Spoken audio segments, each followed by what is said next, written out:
Hello po.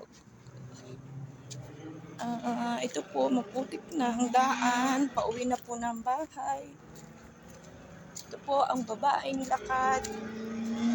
Patag na ang daan po dito sa aking dinadaanan. Ito po. Umulan po kasi siya kanina. Yun pong mga customer sa salon namin is isa-isa kong pinayungan para lang makauwi siya. Makasakay sila ng kanilang sasakyan kasi po nagpa-makeup at hairstyle. Magkakaroon po ng mape-fade po yung kanilang makeup.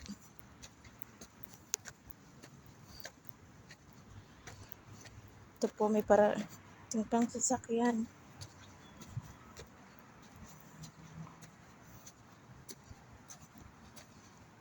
Ay, kabayo. Yarabi.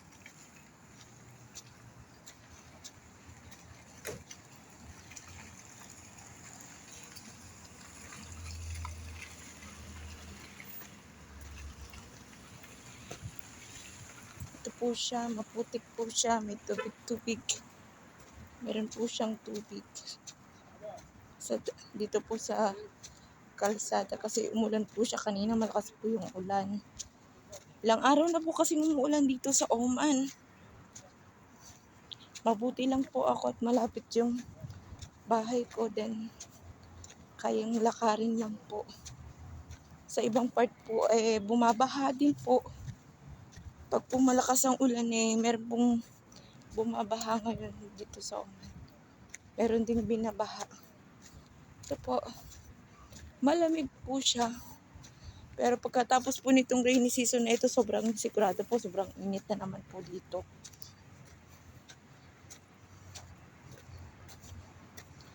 Ito po, matubig na naman siya.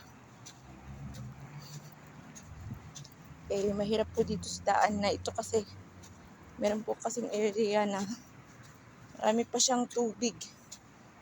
Ang hirap po siyang daanan, as in, pakahirap po. Ito po, meron pa rin part na may harang kasi until construction pa rin po siya. Pero yung iba siguro nabangga na ito ng sasakyan. Ito po, matubig po siya. Ito po ang mga sasakyan. Nagmamadali sila.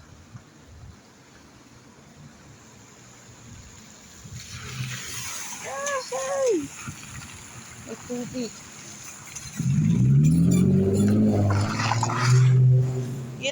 Hirap na po siya talaga as in maglakad. Matubig po siya. Yung sapatos ko. Tignan niyo po siya. Matubig po siya. Hindi po siya kita. Ito po ang Oman. Sa gabi madilim. Ganito po ang mga bahay nila. So, ito mga bahay nila dito. Ito po.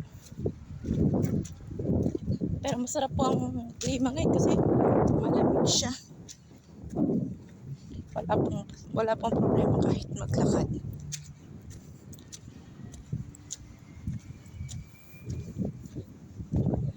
Paki-subscribe naman po ng aking YouTube channel. Paki-like din po at paki-share.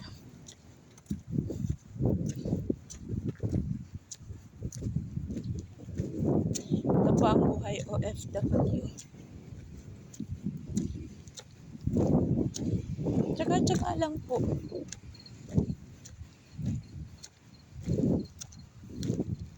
Tsagaan lang po ang ibang bansa. Kung wala ka pong tsaga, kung di mo kayang trabaho, mag-stay ka na lang po dyan sa Pilipinas.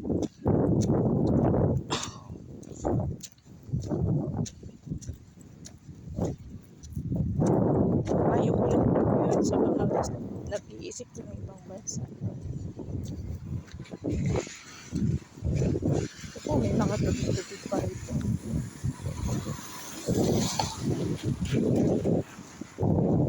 Kulang po yung mag-isang naglalakad. Kasi lahat po sila nakasasakyan at yung iba po natatakot na magbas. Ito po tsura ko. Haggard po.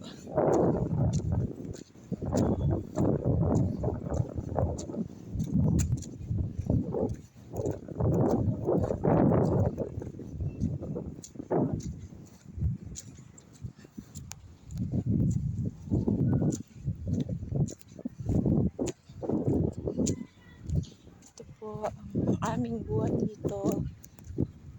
Okay lang naman po kasi malapit lang naman po yung bahay ko. Tsaka napaka-safe naman po ritong maglakad kasi maliwanag siya. Maliwanag po dito. Kahit maglakad ka lang po is walang problema. Kaya lang yun po kasi matubig ang daan kasi kuha ng ulan.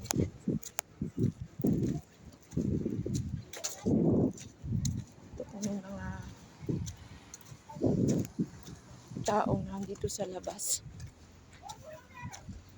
Kasi po, ito, nung isang araw pa may tubig, hanggang ngayon may tubig pa rin po. Nadagdagan pa lalo ng ulan.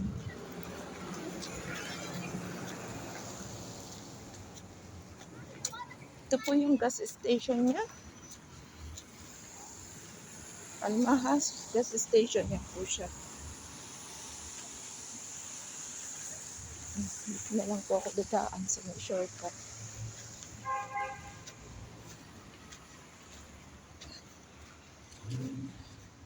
Ito po siya. Meron din siyang hypermarket. Malapit lang po sa aking bahay yung hypermarket po dito. Meron din po ditong NS Kitchen. Ito po. Behind lang po ito ng aking building na tinitirhan. Yan lang po. Pakalapit lang po niya.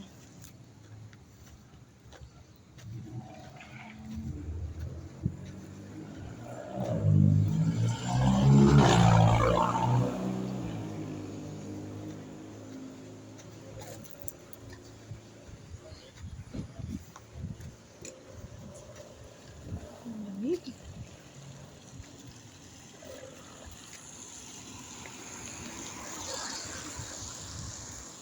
Saglit lang po, bili lang po ako sa shop.